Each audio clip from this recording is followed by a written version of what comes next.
Every now and then a dish comes along that makes you stop mid-bite and say, okay, this is special. And that's exactly what my experience with this peach buttered sage and chicken was. Okay, I have to be very honest with you about this dish. I did not have high expectations for it to begin with. Boy, was I wrong. Oh my gosh, I think I love cooking again. When I first heard the combo of chicken and peaches, it sounded interesting. Sweet peaches? Yes, please. And savory chicken? Absolutely. However, I was skeptical about combining them because I'm not normally the type to enjoy sweet and savory dishes. Would it be too weird? Would the kids touch it? Was I about to waste precious peaches? But something about it kept calling me back, and I am so glad I listened. Wow. Seriously, you've got to taste this. No, give me the...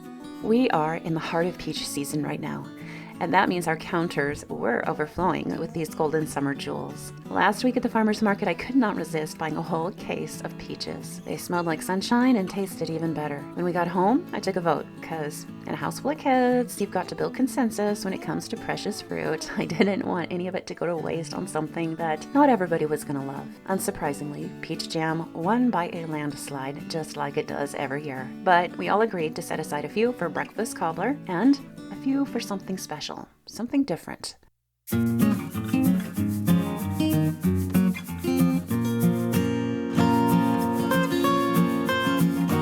was in the mood to experiment this summer.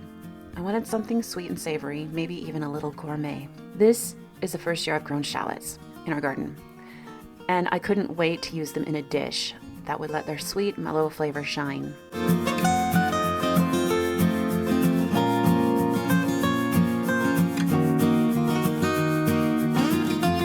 I sliced the shallots super thin, and then I went to work on the side dishes. I knew the dish wasn't going to take very long to cook, and we also had some garden fresh potatoes that I wanted to prepare to use. And whenever you have fresh potatoes straight from the garden, I find that you really don't have to do a whole lot to them to make them shine. I literally just boiled these for a while until they were fork tender, tossed them in some olive oil and a generous amount of salt, and broiled them until golden and crispy. They disappeared almost immediately. There were not enough for my husband and I actually, and I had to make more for both of us.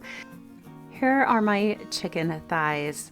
I deboned them, and they have been draining in this colander for quite a while because I wanted them to be as dry as possible. The drier your chicken is before you cook it, and the least amount of water or moisture it has on it, the more crispy the outside skin will be. I'm using about a teaspoon of salt per pound of meat. These are from our own homegrown chickens, by the way. We have been growing our own chickens for about 4 years now. There is nothing that compares to homegrown chicken. It tastes so much better, you guys. If you are in a place where you would like to learn how to raise your own meat birds and curious of how to do it, I do have a course on Patreon. In my course, I can walk you through step by step how to choose and when to buy birds, what to feed them, as well as the whole butchering process. You can find that course right now. It's available on Patreon in my homestead collections. I really wanted the peaches and sage to shine, so the only seasoning I added to these was salt, and perhaps you noticed I really worked it into the meat.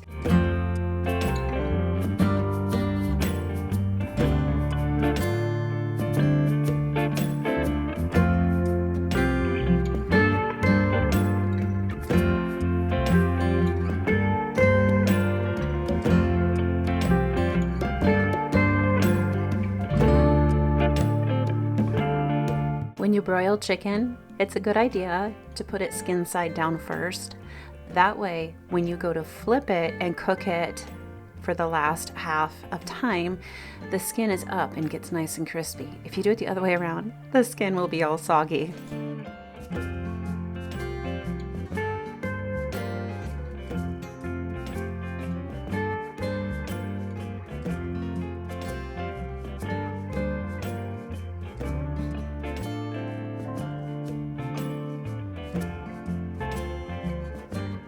In my oven, I found that broiling the chicken about 8 minutes on each side was just about perfect. I like to condense my dishes load.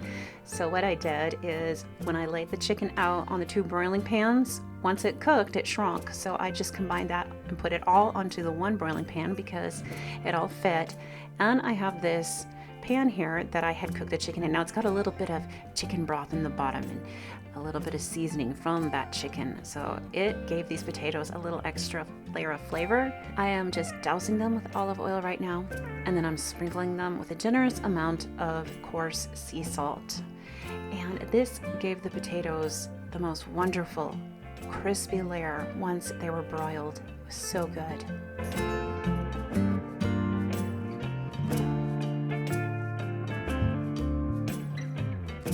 The chicken is done, so I'm going to be pulling it out while these potatoes take over the broiling section of the stove now.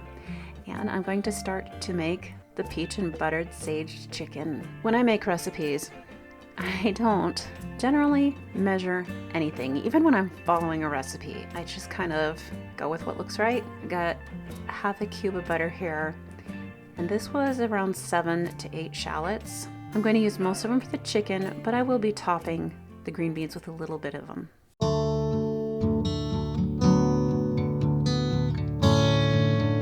When I first made this, I didn't add all the peaches. I was so afraid I wasn't going to like the peach aspect, so I only did about half the peaches. I did end up adding the rest of them later though, and I just heated them up. I didn't want to overcook them. I didn't want them to get mushy. I wanted them to retain their shape, and that was a good choice.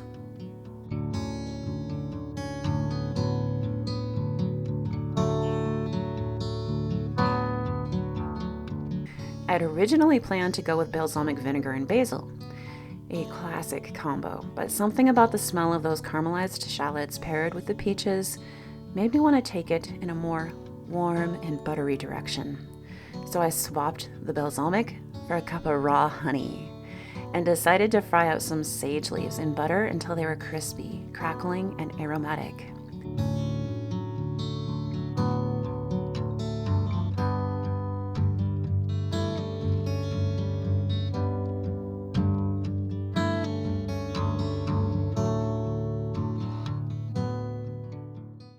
Let me tell you, that hot buttered sage, oh my, it was the sparkle of the whole dish.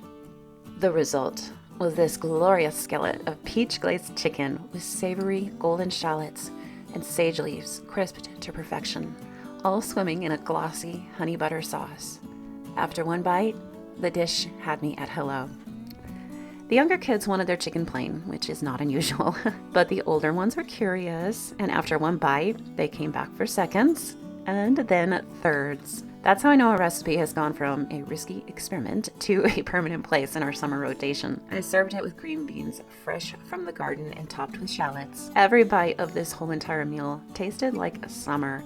Warm, earthy, sweet, and full of garden fresh goodness, and I really think that this will be a great dish to have into fall. You would just want to use some frozen peaches perhaps. Next time, I have some ideas.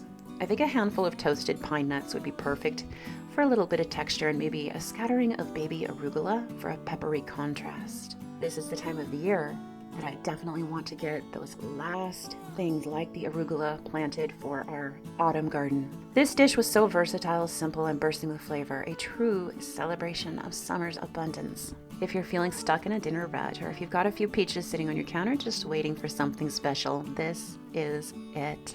Sometimes the best meals come from a little curiosity, a little courage, and a lot of butter.